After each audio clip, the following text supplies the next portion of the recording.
உங்கள் வாழ்க்கை தீர்மானிக்கப்படுகிறது என்பதற்காகத்தான் 20-30 ஆண்டுகளுக்கு முன்னால் நீங்கள் அனுபவித்த கொடுமையை சொல்கிறோம். அந்த கொடுமை எதனால் நிகழ்ந்தது? நாம் வாக்கு செலுத்தியதால் தான் நிகழ்ந்தது. ஆங்கிலேயர்கள் வணிகம் செய்வதற்காக வந்த அந்த ஆங்கிலேயர்கள் வெள்ளையர்களுக்கு கூட அவ்வளவு கொடுமையை நம் மீது திணிக்கவில்லை. நாம் தேர்ந்தெடுத்த ஆட்சியாளர்கள் தான் நம்மை அவ்வளவு கொடுமைப்படுத்தினார்கள். நீங்கள் அதை மறந்திருக்க மாட்டீர்கள். ஏனென்றால் அந்த வழக்காவலனை, அந்த வீரம் செறிந்த வரலாற்றை, அவருடைய மனப்பாக்கை அனைத்தையும் பதிவு செய்வதற்காக நாங்கள் அவருடைய வாழ்க்கை வரலாற்றை மக்கள் தொலைக்காட்சியிலே கதை திரைக்கதை வசனம் எழுத வந்தவன் என்ற முறையில், அந்த மக்களோடு 6 மாதம் அந்த காட்டிலே தங்கி அவர்கள் வாழ்க்கையை கண்டு உணர்ந்தவன் என்ற முறையில் அந்த மக்கள் யாராவது பேண்ட் சட்டை என்று சொல்லுவோம் இல்லையா ஆங்கிலத்தில், முழுக்கால் சட்டையும் முழுக்கை சட்டையும் போட்டுக்கொண்டு அந்த ஊரில் வந்து யார் இறங்கினாலும் அவர்களை பார்த்து அஞ்சி நடுங்கி பதறி பயத்தோடு மிரட்சியோடு ஓடி ஒதுங்கிய நிலையிலே நாகரிகமான மனிதர்கள் வந்தால் அவர்களை கண்டு அஞ்சிய நிலையிலேயே அந்த நிலையை, அந்த கொடிய நிலையை உருவாக்கியது யார் யார் யார் என்று சிந்தித்து பாருங்கள். அப்போ படித்தவர்கள் படிக்காத மக்களை வாரி அணைக்க வேண்டும் என்ற பண்பு நிலை மாறி, படித்தவர்கள் என்றால் எளிய மக்களை ஏறி மிதிக்கின்ற ஒரு தன்மை, அதுதான் அதிகாரம் என்று இந்த மண்ணிலே நிலவியது. அதை நிறுவியது யார்? நீங்கள் தேர்ந்தெடுத்த ஆட்சி அதிகாரம் தான். எனவே நாம் கடந்த கால தவறுகளை எல்லாம் இனி தொடர்ந்து செய்து கொண்டிருந்தோமானால் இந்த மண்ணிலே நாம் வாழ்ந்தோம் என்பதற்கான சுவடே இல்லாமல் போய்விடும். என் அன்பு மக்களே, அந்த கவலையோடு தான், அந்த அக்கறையோடு தான் என் மக்கள் அவரவர் மண்ணிலே தலை நிமிர்ந்து வாழ வேண்டும், தன்மானத்தோடு வாழ வேண்டும், தமிழர்கள் தமிழர்களாக வாழ வேண்டும். தமிழர்களை நம்பி வந்த அனைத்து இன மக்களும் உறவுகளாக சகோதரர்களாக வாழ வேண்டும் என்று சிந்தித்து ஒரு ஆட்சி, ஒரு அரசு எப்படி செயல்பட வேண்டும், எந்த திட்டத்தை எல்லாம் ஒரு அரசால் இங்கே செயல்படுத்த முடியும், அதை செயல்படுத்துவதற்கு என்ன செய்ய வேண்டும் என்பதெல்லாம் சிந்தித்து ஒட்டுமொத்த தேசத்துக்குமான ஒரு ஆட்சி நடத்துகின்ற வழிமுறையை, ஆட்சி செயல்பாட்டு வரைவு என்ற ஒரு பெரும் திட்டத்தை செந்தமிழன் சீமான் அவர்கள், நாம் தமிழர் கட்சியின் தலைமை ஒருங்கிணைப்பாளர் அவர்கள் மக்களுக்கு முன்னே வைத்திருக்கிறார். நீங்கள் வழக்கமாக உங்களுக்கு அதை தருகிறோம், இதை தருகிறோம், இலவசம் தருகிறோம் என்று சொல்லிதான் உங்களுடைய வாக்கு கேட்டிருப்பார்கள். அன்பு கொண்ட அறிவார்ந்த பெருமக்களே, கற்றறிவும் பட்டறிவும் கொண்ட என்னுடைய உறவுகளே, நீங்கள் சிந்தித்து பாருங்கள். அவர்கள் சொல்வதை கேளுங்கள். அவர்கள் சொல்ல தொடங்கிவிட்டார்கள். அவர்கள் சொல்கிற அந்த பொய் வாக்குறுதிகள் காலம் காலமாக உங்கள் காதிலே தேனை வார்த்திருக்கும். தேனையும் பாலையும் கொண்டு வந்து கொட்டுவதாக உங்கள் காதிலே சொல்லி இருப்பார்கள். அதிலே ஒன்றே ஒன்று, ஒரு துளி அளவேனும் அவர்கள் செயல்படுத்தி இருந்தால் நாம் இன்னும் இந்த நிலையிலே இருந்திருக்க மாட்டோம், இல்லையா? அப்போ என்ன, அதற்கு மாற்று என்ன? அது எது அரசியல்? எது அரசியல் என்பதை இதுவரைக்கும் இந்த மண்ணிலே பேசப்படவில்லையே. எது அரசியல்? எது அரசியல்? சாராயம் விற்பது அரசியலா? அந்த சாராயத்தில் வருகின்ற பணத்தை வைத்து, வருவாயை வைத்து இந்த மக்களை அவர் மீது வரிச்சுமையை செலுத்தி மக்களை அடிமையாக வைப்பது, அவர்களுக்கு இலவசத்தை தந்து அவர்களை உழைக்க முடியாதவர்களாக, அவர்களை குடிநோயாளிகளாக மாற்றுவது அரசியலா? அல்லது உங்களுடைய ஆட்சியிலே தான் அது நடந்தது, இவருடைய ஆட்சியிலே தான் இது நடந்தது என்று ஒருவர் மாறி மாறி குற்றம் சாட்டி மிக கேவலமாக வசைபாடுவது அரசியலா? இது எதுவுமே அரசியல் அல்ல. அரசியல் என்பது முழுக்க மக்களுக்கானது.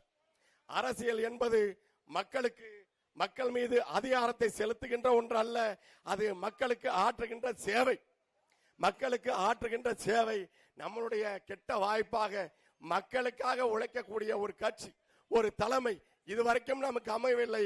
கடந்த 15 ஆண்டு காலமாக நாம் தமிழர் கட்சி தான் மக்களுக்காக களத்திலே நிற்கிறது.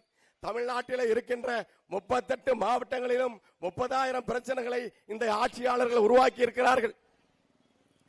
கடந்த முறை ஆட்சி செய்த ஐயா எடப்பாடி பழனிசாமி அவர்கள், நாங்கள் ஓராண்டிலே 25,000 போராட்டத்திற்கு அனுமதி கொடுத்திருக்கிறோம் என்று சொன்னார்கள். இப்போது ஆண்டு கொண்டிருக்கிற ஆட்சியாளர் ஐயா மரியாதைக்குரிய ஸ்டாலின் அவர்கள், நாங்கள் ஓராண்டிலே 1 லட்சம், எங்களுடைய ஆட்சி காலத்திலே 1 லட்சம் போராட்டங்களுக்கு அனுமதி கொடுத்திருக்கிறோம் என்று பெருமையாக சொன்னார்கள்.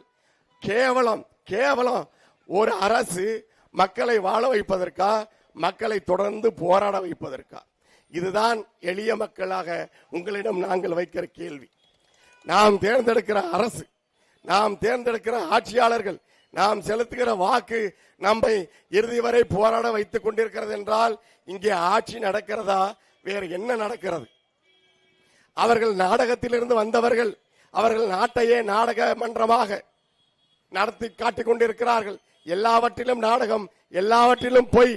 ஏனென்றால் அவர்களுக்கு இந்த மண்ணின் மீதோ, இந்த மண்ணின் மீது உள்ள மக்களின் மீதோ, இந்த மண்ணிலே நீண்ட நெடுங்காலமாக வரலாற்று காலம் முதல் வாழ்ந்து கொண்டிருக்கிற மக்கள் மீதோ ஒரு துளியும் அக்கறை இல்லை என்பதை அவர்களுடைய செயல்பாட்டிலிருந்து நீங்கள் புரிந்து கொள்ள முடியும். நீங்கள் நல்லாட்சியை தான் தந்து கொண்டிருக்கிறீர்கள் என்றால், நீங்கள் நல்லாட்சியை தருகின்ற ஆட்சியை நடத்தினீர்கள் என்றால், நீங்கள் தனியாகவே தனித்தே மக்களை நம்பி போட்டிட்டு இருக்க வேண்டியதுதானே? நீங்கள் பணம் கொடுக்காமல், காசு கொடுக்காமல் வாக்குகளை வாங்கிவிட வேண்டியதுதானே? எதற்காக 25 கட்சி கூட்டணி? எதற்காக?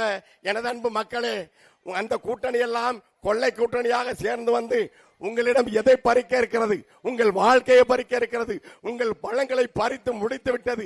இனி தமிழ்நாட்டில் அழிப்பதற்கென்று என்ன மிச்சம் இருக்கிறது? என்ன மிச்சம் இருக்கிறது?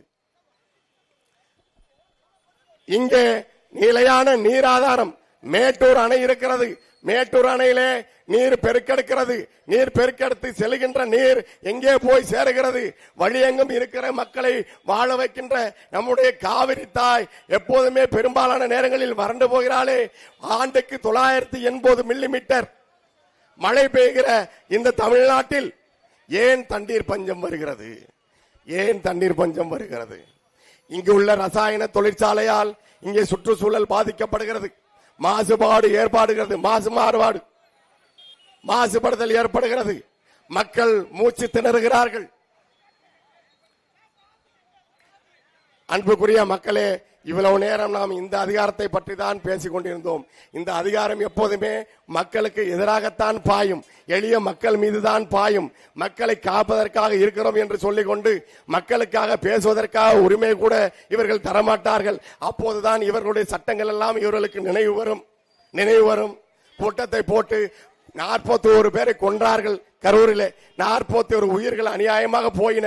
ஒவ்வொரு கூட்டத்திலும் எண்ணற்ற உயிர்களை பலியெடுத்துக் கொண்டே இருக்கிறார்கள். அவர்களும் நாங்கள் உங்களுக்கு நல்லாட்சி தருவோம் என்று சொல்லுகிறார்கள். அப்போது பாயாத சட்டம். ஆளுங்கட்சி நடத்துகிற கூட்டங்களிலே ஏற்படுகின்ற நெருக்கடி, நெரிசல்கள், அதற்கு எந்த நெருக்கடியும் தராத இந்த சட்டம். ஊழல்வாதிகள், லஞ்ச பேர்வழிகள், மக்களை சுரண்டி ஏமாற்றுகிறவர்கள், அப்போது அவர்கள் கூடுகிற போது முன்வராத அந்த சட்டம். எளிய மக்களிடம் நாங்கள் எளிய முறையில் உண்மையை எடுத்து வைக்கிறோம். அந்த உண்மை மக்களுக்கு புரிய தொடங்கிவிட்டது என்பதால் அவர்கள் ஆட்சியாளர்கள், ஆளுங்கட்சியை சேர்ந்தவர்களின் அழுத்தத்துக்கு கட்டுப்பட்டு அவர்கள் அப்படித்தான் இந்த அதிகாரத்தை நம் மீது செலுத்துவார்கள். இந்த அதிகாரத்தை எல்லாம் நீங்கள் யாரிடம் கொடுக்க வேண்டும்?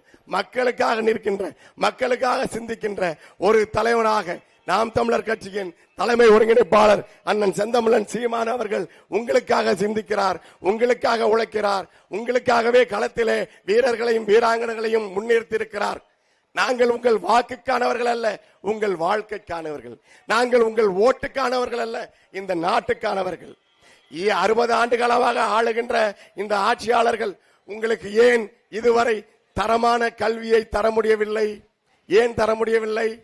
தனியார் பள்ளிகள், தனியார் கல்லூரிகளால் சிறந்த கட்டமைப்போடு எல்லா மாணவிகளும் படிக்கின்ற அளவுக்கான இடவசதிகளோடு எல்லா தரத்தோடும் குறைந்த சம்பளத்திலே ஆசிரியர்களை நியமித்து அந்த ஆசிரியர் சமூகத்துக்கும் பெருங்கொடுமைகளை செய்து இங்கே தனியார் பள்ளிகளும் கல்லூரிகளும் குளிக்கின்ற பொழுது ஓர் அதிகாரமிக்க அரசு, எளிய மக்கள் மீது தங்களுடைய அதிகாரத்தை காட்டுகிற அரசு நினைத்தால் மக்களுக்கு இலவசமாக கல்வி தர முடியுமா? தர முடியாதா?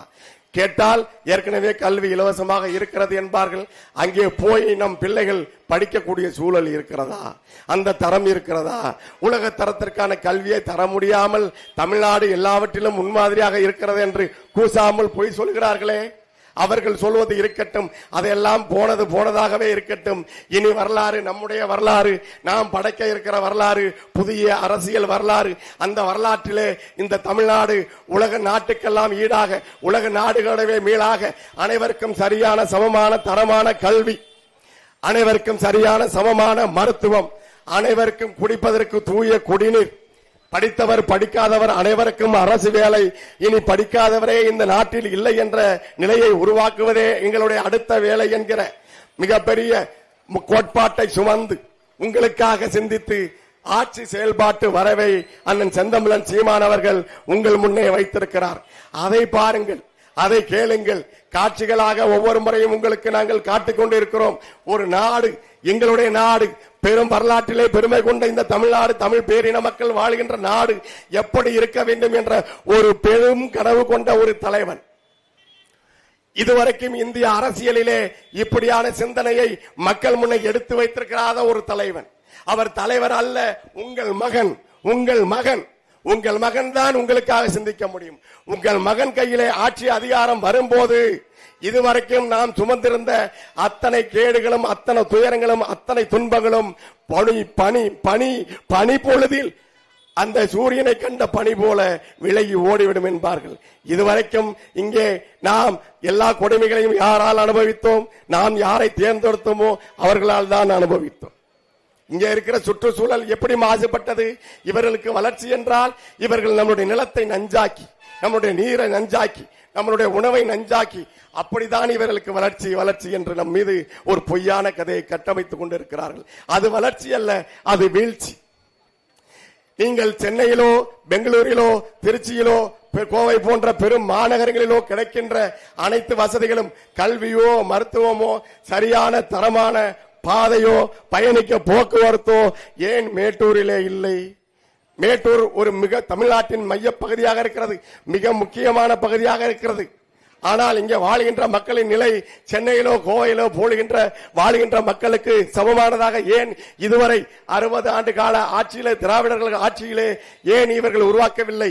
ஏனென்றால் அவர்களுக்கு உங்களை குறித்த சிந்தனை இல்லை. அவர்களுக்கு மக்கள் என்றால் தங்களுடைய வீட்டு மக்கள், அவர்களுக்கு பிள்ளைகள் என்றால் தங்களுடைய பிள்ளைகள், அவர்களுக்கு வாரிசுகள் என்றால் அவருடைய வாரிசுகள். ஆனால் நாம் தமிழர் கட்சிக்கு என் மக்கள் என்றால், என் பெற்றோர்கள் என்றால், என் பிள்ளைகள் என்று அண்ணன் சொல்லுகிறாரே, அது யார்? உங்களுடைய பிள்ளைகள். இந்த நாட்டை நாளை வடிவமைக்க இருக்கிற எமது எதிர்கால தலைமுறை, வருங்கால தலைமுறையை வாழ்வளிக்க வேண்டும் என்றால் நீங்கள் விவசாய சின்னத்திலே வாக்களிக்க வேண்டும். இந்த மண்ணிலே மனக்காவலாக அதிகாரத்தை எதிர்த்து போரிட்டு வாழ்ந்த 36 ஆண்டு காலம் அந்த அலங்காட்டிலே வாழ்ந்து இயற்கையோடு இயற்கையாக இயற்கையை நேசித்த, ஆற்றையோ காட்டையோ எவனையுமே மாசுபடுத்த அனுமதிக்காத, எல்லையை எந்த மாநிலத்தை சேர்ந்தவனும் விரிவடைய செய்வதற்கு அனுமதிக்காத, எவனும் இந்த மலை மீதோ நீர் மீதோ காட்டு மீதோ உரிமை கோருவதை அனுமதிக்காத எல்லை சாமியாக வாழ்ந்த வீரப்பனாரின் அன்பு மகள் வித்யா வீரப்பன் அவர்கள் மேட்டூர் சட்டமன்ற தொகுதியிலே உங்களுக்கு பணி செய்வதற்காக, அவர் தந்தை விட்டு சென்ற பணியை, அவர் செய்த பணி ஆயுத புரட்சி, இங்கே அரசியல் புரட்சியை செய்வதற்காக அண்ணன் சீமான் அவர்களின் தலைமையை ஏற்று உங்களுக்காக களத்திலே அன்பு தங்கை வித்யாராணி வீரப்பன் அவர்கள் நாம் தமிழர் கட்சியிலே விவசாய சின்னத்திலே போட்டியிடுகிறார்கள். நீங்கள் வித்யாராணி வீரப்பனுக்கு செலுத்துகிற வாக்கு, விவசாய சின்னத்திலே செலுத்துகிற வாக்கு, நீங்கள் உங்கள் வாழ்க்கைக்கு செலுத்திக் கொள்ளுகிற ஒரு வழி திறப்பு. உங்கள் வாழ்க்கையில இருக்கிற அத்தனை இடர்களும் நீங்குவதற்கான ஒரு திறவுகோல் தான் ஏப்ரல் 23ஆம் நாள் நீங்கள் செலுத்த போகிற அந்த வாக்கு. ஜனநாயக போர்க்களத்திலே இந்த பிள்ளைகள், எளிய பிள்ளைகள், எம் மக்களின் துன்ப துயரங்களை கருத்தில் கொண்டு அதற்கு என்ன செய்ய வேண்டும், என்ன வழிமுறைகளை கையாள வேண்டும், ஒரு அரசும் ஒரு ஆட்சியும் எப்படியெல்லாம் இருக்க வேண்டும் என்ற பெருங்கனவோடு உங்களை நம்பி உங்களோடு மட்டுமே 8 கோடி மக்களோடு மட்டுமே கூட்டணி அமைத்து நிற்கிறோம். எங்களுக்கு எங்கள் மீது நம்பிக்கை இருக்கிறது, எம் மக்கள் மீது நம்பிக்கை இருக்கிறது. என் மக்கள் சரியானதை தேர்ந்தெடுக்க தவற மாட்டார்கள். எப்போதுமே ஒரே தவறை செய்வது நமக்கு வழக்கம் அல்ல. நாம் எளிய மனங்களால், அன்பு மனங்களால் எல்லோரையும் நேசிக்கிறோம். ஆனால் யாராவது நம்முடைய துன்ப துயரங்களுக்கு குரல் கொடுக்கிறார்களா? நம் மீது நிகழ்த்தப்படுகிற அடக்குமுறை ஒடுக்குமுறைகளுக்கு யாராவது துணை நிற்கிறார்களா? வாக்கு வாங்குவதோடு அவர்களுடைய வேலை முடிந்து விடுகிறது. ஆட்சியில் அமர்ந்தது மக்களை மறந்து விடார்கள். அப்படிப்பட்டவர்களை அப்புறப்படுத்தி நமக்கான வாழ்க்கையை, நமக்கான அரசியலை, நமக்கான ஆட்சியை, நமக்கான அதிகாரத்தை, நமக்கான வரலாற்றை நாமே தீர்மானிப்போம் என்கிற முடிவோடு ஏப்ரல் 23ஆம் நாள் நாம் விவசாய சின்னத்திலே வாக்களிப்போம். வருங்கால தலைமுறைக்கு வாழ்வளிப்போம். வித்யாராணி வீரப்பன் அவர்களுக்கு நீங்கள் வாக்கு செலுத்த வேண்டிய அவசியம் என்பது தமிழினத்தை மீட்பதற்கான திறவுகோல் என்பதை உங்கள் முன்னால் இப்போது உங்களுடைய அன்பு மகன் தமிழ் தேசிய அரசியல் புரட்சியை இந்த மண்ணிலே நிகழ்த்தி கொண்டிருக்கிற நாம் தமிழர் கட்சியின் தலைமை ஒருங்கிணைப்பாளர் அண்ணன் செந்தமிழன் சீமான் அவர்கள் இப்போது